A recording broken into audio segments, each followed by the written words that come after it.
Bah moi c'est Mia, je suis peintre et j'habite Rennes depuis 10 ans. Et bah j'ai découvert le graphe sur un mur d'expression libre à Rennes et du coup ça m'a donné envie de m'y mettre. En 2010, c'était à Rennes, dans le centre-ville. Dans le dur.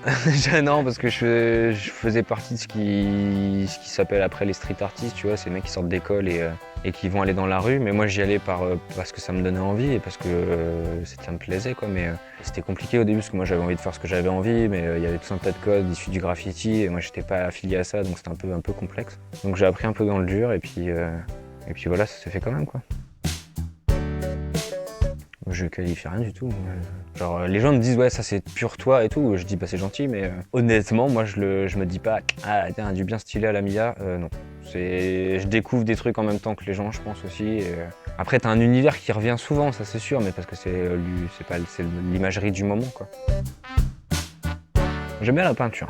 Je suis pas trop fanatique d'un produit spécial ou d'une technique spéciale, j'aime bien l'idée de pouvoir transcrire une émotion via le truc qu'il faut.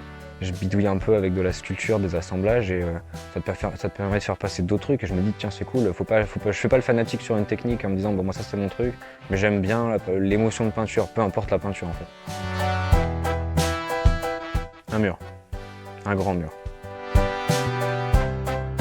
Oui, j'ai fait la fac à Rennes 2 et spécialisé en art numérique. Ah! Alors là, je prends 2 secondes direct. C'est pas la première fois qu'on me la pose. Et j'ai dit que cette fois-ci, je déconnais pas, je donnais des références. Sérieux? Ouais.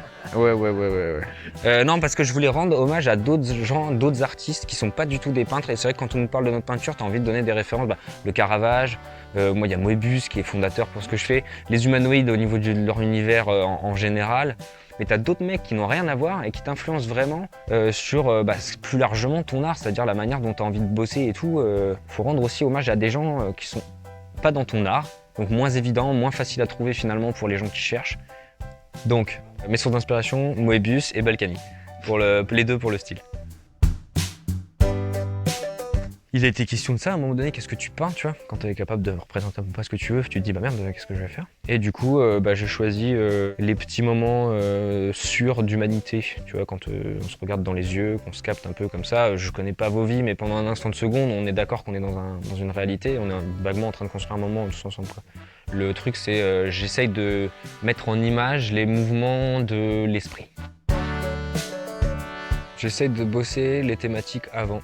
C'est-à-dire que mes images elles soient construites au complet avant et après sur place, ça va freestyler pour la mise en place, la composition, les couleurs. Oui, je collabore avec d'autres peintres, je fais partie du collectif La Crèmerie et de Lazaru. C'était un surnom quand j'étais au collège et quand c'était pas un prénom pour jeune fille. C'était il y a longtemps. Je constate pas vraiment parce que je suis dedans et puis tout bon sociologue dirait qu'il faut 10 ans avant d'avoir une analyse du truc, tu vois. Mais je sais que dans les générations qui arrivent, il y a des adhésions à plein de mouvances différentes. T'as des mecs qui vont se trouver plus proches du purisme vandal, c'est-à-dire sans notion artistique, avec juste une notion de crew, d'appropriation de territoire et de subversion. Et puis à côté de ça, tu vas avoir des gens qui vont directement comprendre la dimension esthétique et qui vont aller tout de suite vers ça, c'est-à-dire les murs d'expression libre, les projets construits et payés pour devenir des artistes classiques, on va dire, quoi. Voilà, ça peut prendre plein de directions différentes, mais ça commence à s'ancrer dans le sens que ça bougera avec le reste. Sur Instagram, sur Mia la Crèmerie, et je suis pas ailleurs parce que je galère un peu avec les réseaux sociaux.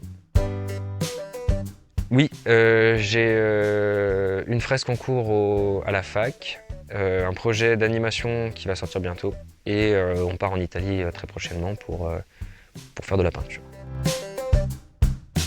Ouais, alors 2 artistes à aller suivre parce que ce qu'ils font c'est vraiment lourd. Bomka et Dran, tous les deux des DMV. Donc allez voir sur Instagram et Facebook, ça défonce.